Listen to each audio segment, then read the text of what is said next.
Okay, let's be real. This show has some problems, but after Iron Fist, the bar is set really damn low.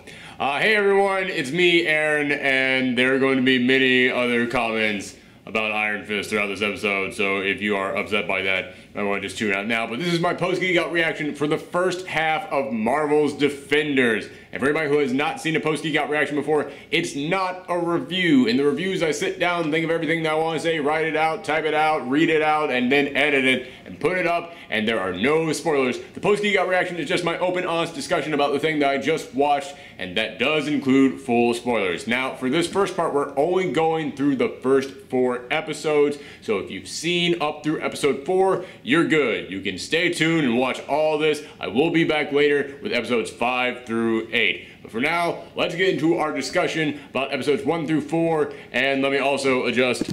There we go. Okay. Hey, that's better. Yay! Check out my nice shirt. Bam. I've been saving it for just this special occasion. But yes, so this is Defenders, the show that we've been waiting for. It's the show that is basically the Netflix version of their Avengers. It's where all their street-level Netflix heroes come together. And, listen, I was super hyped for this show up until Iron Fist. And I hate saying like, oh, well, wow, you screw up one thing and then all of a sudden it kills my excitement for the rest of it. It didn't kill my excitement for it. It just made me go, oh, the streak is broken. All these shows were fantastic. Like, up to this point, the worst reviewed thing from their Netflix shows was season 2 of Daredevil. And in all honesty, I actually really liked season 2 of Daredevil. I actually kind of like season 2 of Daredevil a little bit more than season 1 of Daredevil. I know that I'm alone on that, but I did. So yeah, man, that hype train was rolling along. It was going to arrive on time. And Iron Fist comes along and it's like, okay, it was bad. It had massive problems to it. But a lot of people point at it and said, well, you know, the showrunner on that has a terrible track record. He's a guy who has just shown that he just can't do anything. Like, all the previous shows he worked on, everybody said he did the worst season of those shows. And then he comes on board, does this season of Iron Fist. But you hear about a lot of stuff that went on behind the scenes, and you're like, it wasn't just him. Some of it was Finn Jones, and Finn Jones is still going to be Iron Fist in this. It's kind of the same way that I'm feeling about Justice League, because like, alright, Wonder Woman was great, but you're still gonna have crazy murder Batman and angsty, I don't really want to save people Superman. Yeah, you kind of screwed up too many other things in there to get me excited. I'm a little bit more excited for Defenders than I am for Justice League, simply because you still got 3 good things and 1 bad thing in there, as opposed to the other equation in Justice League. I gotta stop just bragging on Justice League at the moment. We're talking about Marvel at the moment. And I will say, in this, it starts off showing us Iron Fist and Colleen, and they're running around in these sewers, and one of my big complaints about Iron Fist was that everything just looked like a set. Everything just looked like they just propped it up wherever they could. Like, there are some stages in there where it looks like if a wall fell, you'd be inside of a school gymnasium. And also, the editing and the martial arts, for the most part, was terrible. There were moments in there where you got people in there and it's like, okay, they clearly actually know martial arts. But Finn Jones, even the stories that came out afterwards basically said, yeah, he showed up to do the minimum amount of training and then immediately left right after that. He never actually stayed to do any extra work like the lady who plays Colleen. She actually stayed and did additional work, and you can tell she actually did know more than he did in this show, and it shows that she actually did extra training in this.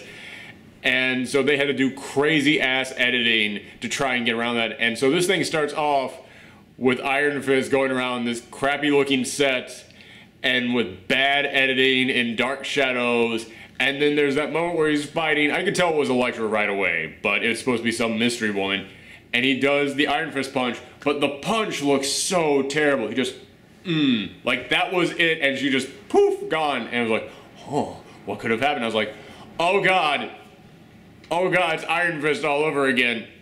Oh god, who's the showrunner on this? Is it the same guy? Because I thought he was off ruining the Inhumans at the moment. But then it moves on to the other characters. And I gotta say, I hate really just kind of ragging on Iron Fist at the moment, but yeah, man, it gets better when it goes to the other characters. Mostly because it wasn't in some crazy location that they had to make a set, and there wasn't any martial arts, so they didn't have to do the crappy editing. This was actually just storytelling. It was just focusing on the characters. And one thing that I noticed immediately is that whenever it goes to a different character, they actually tried to capture the tone and the look of each of their respective shows. Like, when you went to Matt Murdock, you saw a lot of red in there. Like, when he was hanging out at the bar with Foggy, like, yeah, there was just red all over the place. And it was like, okay, I get what you're doing. And then when you go to Jessica Jones, there's a lot of that deeper, cooler colors. Like, it's not purple, but it's blue. So it's like, all right, you're still going for that same vibe. Like, everything that shows Jessica Jones, it's in blue. With Luke Cage, that's the one where it's the most obvious, because they change up the soundtrack, they change up the way that they're shooting each scene. Like, the way that they shoot the neighborhood in there is totally different from the way they shoot the neighborhood in everybody else's segments. And also, it is really yellow. Like, they are definitely going, every single one of these characters has a specific color that we associate with them. Luke Cage is yellow, make everything yellow. And it really, really did work. I don't know why I said really twice in there. Like, I had a different word that I was playing and then I forgot it. But yeah, it absolutely worked for me. I think that them trying to capture the different tones of each of their little segments worked very well up to a point. It was around the second episode where I kind of started to doubt how much this actually worked, because it made me realize, okay, you're trying to copy the look of each of their individual shows. And I was applauding you for that, but by around the second episode, I began to realize you're just copying it. Like, you're not fully capturing the tone of each of their individual shows. You're more of just... How can I sum this up better? In every single one of their individual shows, you could tell the people working on it were like, this is what I want to do. This is the tone that I know how to capture. I am going to capture that tone. But in this, it's very clear that whoever was making it, they were just trying to copy that. They were not... I'm not going to say they didn't have the passion in there, because this definitely does feel like it has a passion behind it. But it felt like the other shows had people working on these tones and on these looks who understood those tones and looks, and this is someone who, yeah, as I said, they might not have the grasp on that the other people did. They were just trying to replicate it.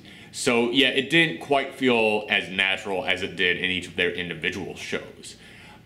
So I applaud them for it, but it didn't quite feel as authentic as the other shows.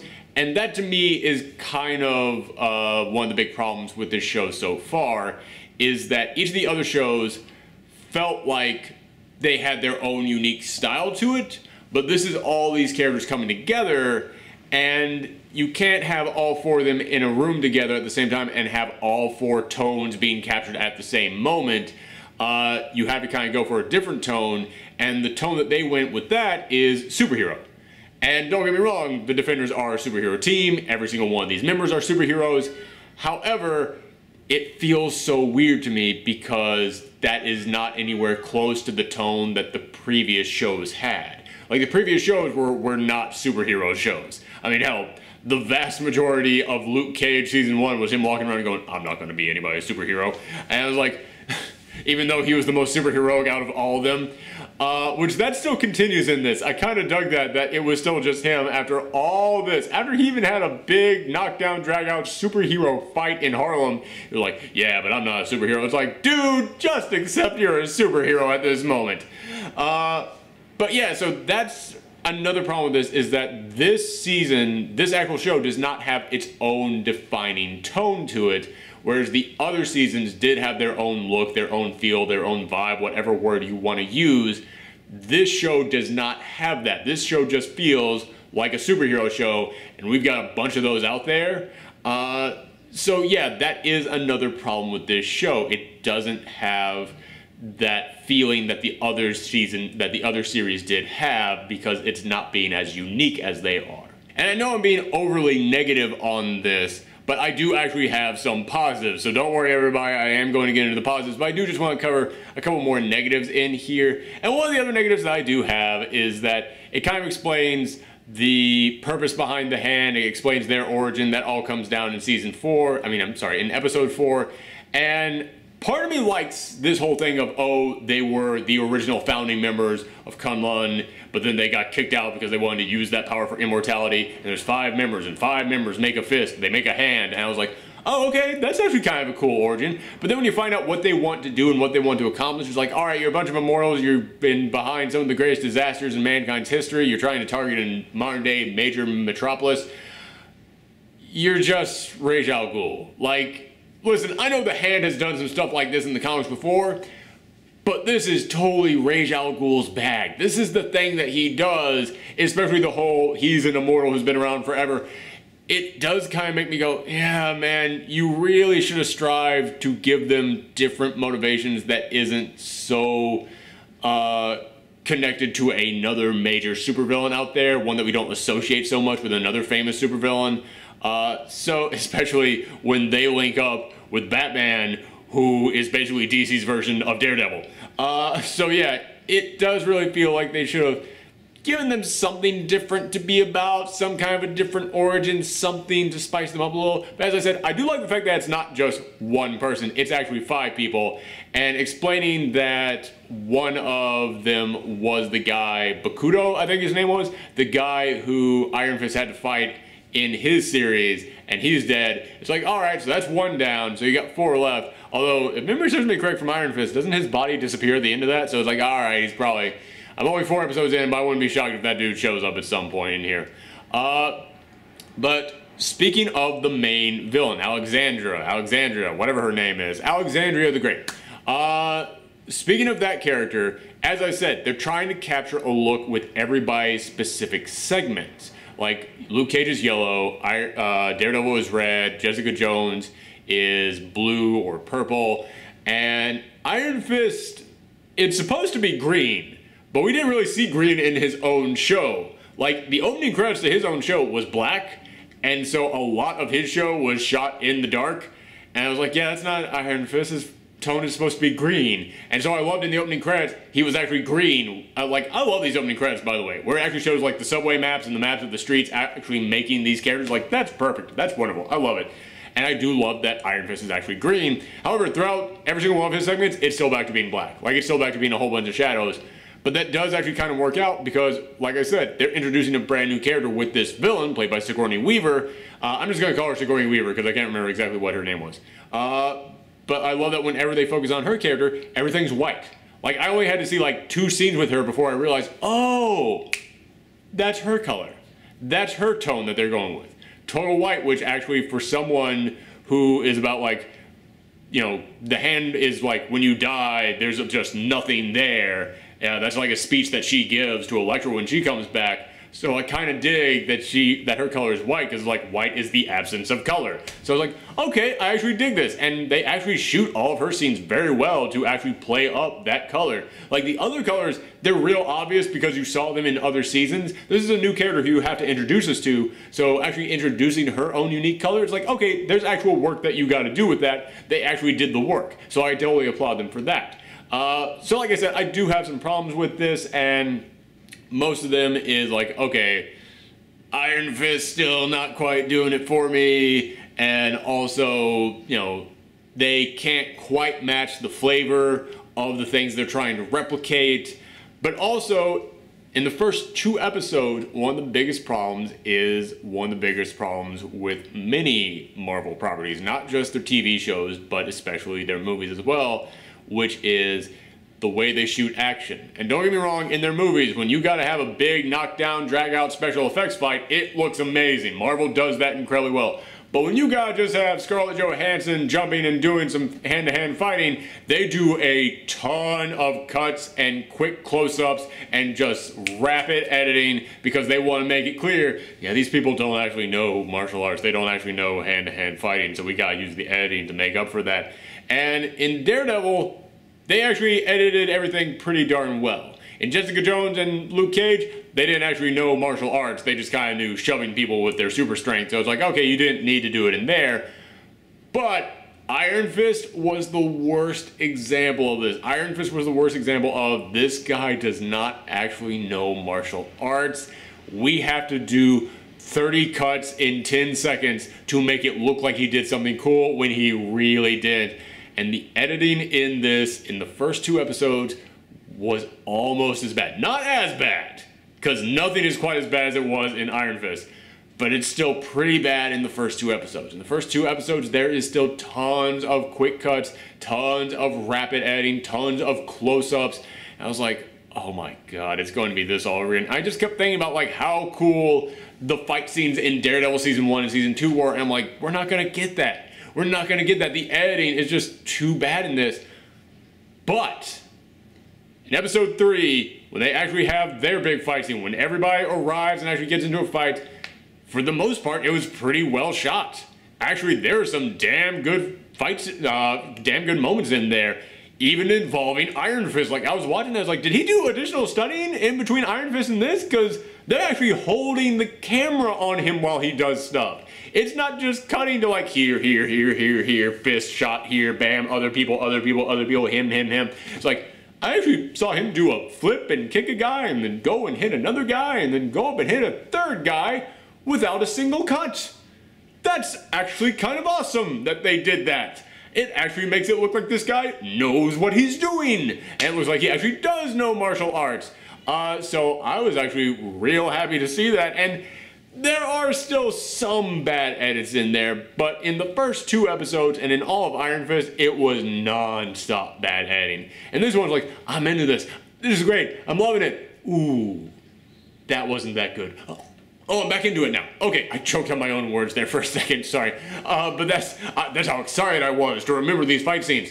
But yeah, so for the most part, the editing in episode 3 and 4 was pretty darn good. Although in 4 there wasn't really that much fighting, so you didn't really have to see anything. But in episode 3, when it mattered, when they had the hallway fight scene, which all these shows have to have, okay, actually worked pretty well. And another thing that I am actually really enjoying about this show is that this show is actually capturing the feeling of a superhero team coming together better than most superhero comics. Because in most superhero comics, because it's only 20 pages and you have to fly by it real quick and they don't have a lot of time to cover on anything, they don't really get to explore each character. Because it's basically typically always, oh man, I'm gonna go off and do this thing. Hey, here's another character who I'm interacting with now. You don't really get to see their actual life. In this one, I love that everybody is in this. The moment that it cuts to Jessica Jones and we see her talking to Patsy Walker, I was like, oh my goodness. They actually remembered that Patsy Walker is part of Jessica Jones' storyline. And then when Malcolm came in, I was like, oh my goodness, they're bringing in everybody into this. Like, I expected Foggy to show up. So when he showed up, I was like, all right, that's nice. That's good. And we all knew that Claire was going to be in this. And I figured that Misty and Colleen were going to be in this. Colleen would make the most sense since she was hanging out with Iron Fist. And Misty, you know, hey, you got the Daughters of the Dragon there. You need them to actually team up. But actually seeing Patsy Walker and Malcolm in there made me go, oh man, wow. This actually feels like these characters. That's the thing that I am enjoying the most about this right now, is that this does not feel like, oh, we're gonna have to pick these guys up and throw them at each other. No, it actually feels like each of their individual 4 stories are still going. Where we left off with them last is continuing onward, and now their stories are actually interacting with each other. That's something that I think they're actually doing even better than the Avengers film did, because I think the Avengers film did pretty darn well. One of the things I always applaud the Avengers film for is that you had Captain America, Iron Man, and Thor each written and directed by different people, and then you make a film of them coming together, and it felt like each of those 3 individual characters who were written and directed by different people being in the same movie together. It didn't feel like new interpretations of them that we didn't see in the previous films. In this one, as I said, they're not really capturing the tone of their individual worlds quite as well as their individual shows did, but they are actually capturing these characters. They're actually capturing their supporting cast. They actually are capturing their storylines. It does actually make it feel like this is where their characters would interact. It does feel like the guys from those previous shows. It doesn't feel like new interpretations of them, except for Iron Fist, and he's the guy who kind of did need to feel different. Now, what I mean by that is, I could not stand Finn Jones as Iron Fist because everything was so serious. I am the Iron Fist, and I am the unbreakable weapon. I am vengeance. I am the knight. And I was like, no, brother, listen, I get it. You're going out for revenge and all this, yeah, I get it. But you cannot pull that off. You're just not doing a good job. And I'm watching it in here, and yeah, when he's trying to go all dark vengeance on them, it's still not great. However, in episode 1, when he goes into the bathroom, and all of a sudden he has like a flashback and he sees all these dead people and he sees himself saying like, you're the reason that they're dead, they all died because you left your post, and he starts like cowering down below. I was like, in this one scene, this one moment, they actually captured the idea of Danny Rand having PTSD better than the entire season of Iron Fist did. That entire season was like, oh yeah, he's really messed up by his parents' death. And all the shots back to like his parents' death were awful. I mean, the moment when his parents actually died in the plane, it was hard not to laugh at that. And you should never say those words. Can you imagine a Batman film where when his parents are shot in the alleyway, you're like, oh, that was so goofy. Yeah, that's kind of what they did with his parents. In this one shot, it was like, oh, I get it. Yeah, I understand it now. Yeah, totally. But one thing that one of my hopes for this show was that, yeah, okay, Finn Jones, he can't really do the dark vengeance talk. Hey, car outside. He can't really do like his Batman voice, but he can't be that character around Luke Cage. If you were going to actually nail these characters and their interactions, you have to get the interactions between Luke Cage and Danny Rand just right, because they are Marvel's dynamic duo. They are the biggest buddy duo team in Marvel Comics. You have to have them get along. And when it starts and you actually have them kind of like confronting each other and Claire makes them sit down and be friends, she puts them in the get-along sweater, I was like, okay, I'm seeing a little bit more life from Danny. I'm seeing him start to like, I'm seeing that rocky exterior start to break away a little bit. I'm seeing him starting to lighten up a tad. And like seeing Luke Cage's interactions, like his responses to Danny's crazy origin story, that was priceless. I love that. And honestly, I talk about how Danny's whole dark vengeance thing doesn't work for him and how the actor can't pull it off. When I talked about Luke Cage, I kind of said the same thing. Not nearly to the same extent, but I did point out that I thought Michael Coulter was, for lack of better terms, acting too well, because you have this world that is meant to feel like real New York City, and Michael Coulter always felt like he was about to go, spotlight please. Like it felt like he wanted to have a big dramatic monologue with everything he said. Like it felt like he should have been out there in like a puffy shirt and a vest and holding a skull. Like it really felt like he was trying to do Shakespeare out there, and I applaud him for the amount of work that he was putting into it. But again, it really felt like he was trying too hard to be too serious. Like as I was watching this, I actually got to see each of these characters individually. It made me realize the reason why Jessica Jones is my favorite member of the Defenders is she's the only member who doesn't do the half whisper voice. Like, not even like Matt Murdock as Daredevil. I'm talking about like just when Charlie Cox is Matt Murdock. There's many moments where he's just kind of talking like this. When he has to be extra serious, this is the way that he is extra serious. And then when Michael Coulter has to be serious, this is the way that he's extra serious. And then when Iron Fist has to be serious, this is the way that he's serious. But when Jessica Jones wants to be serious, she just tells you to go fuck yourself. And that's her way of being serious. Like, all right, you're different. You are a different character. Thank God. But seeing Michael Coulter actually be like, get the hell out of here with that story, I was like, okay, breaking down that rocky exterior there. So, okay, the two of you kind of melting each other a little bit. This isn't going okay, but it didn't sell me just yet.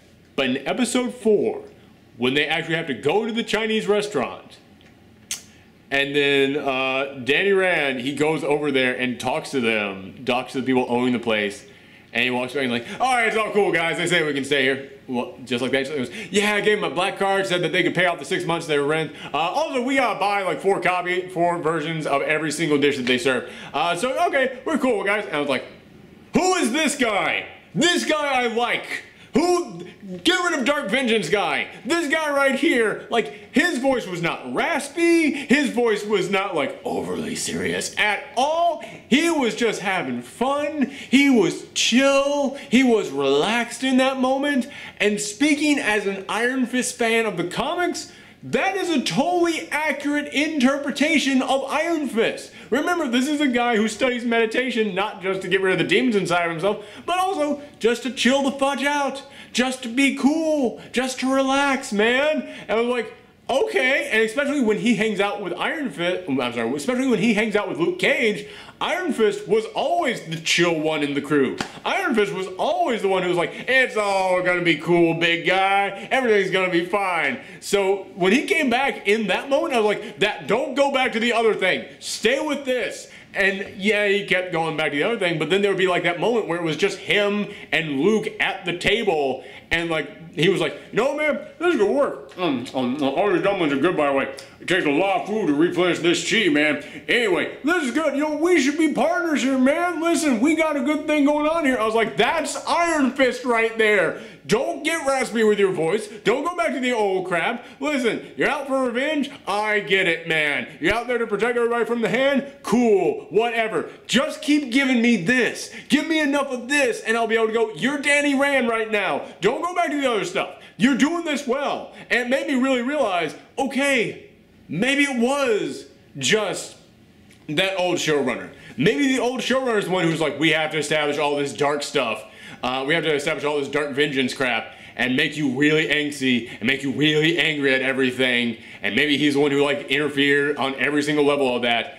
And maybe the guy running this show actually realized, okay, but there's more to Danny Rand, and also that version that Finn Jones is playing kind of sucks. So we have to start moving him away from that. So maybe when we saw him in episodes 1 through 3 and he was acting like that, it was kind of like, okay, well, you have to make him the same character from before, because you have to make it clear that it is the same character. You have to make it like, you can't tune into this and go, who the heck is this new guy? This is not the same guy I was watching in the previous season, even if you didn't like that guy in the previous season. You have to make it clear that it is the same guy. But maybe this guy is coming in here and is like, yeah, but little by little with each episode, I'm going to try and break that guy down. I'm going to try and go, let's slowly fix Iron Fist. Let's have him develop into a new character so that when he goes into season 2 of his show, it's not going to be that same guy. Let's find a character that Finn Jones can actually play well, because I actually think he is playing the goofy Danny Rand pretty darn well this season. Let's have that guy. Let's establish that guy, so then when we go into season 2 of his own show, we can just have that. We can just have fun Danny. But I'm mostly focusing on Iron Fist because he's the one who needed the most work. But I loved actually that entire episode of seeing all of them together. Like actually getting the interactions between these characters.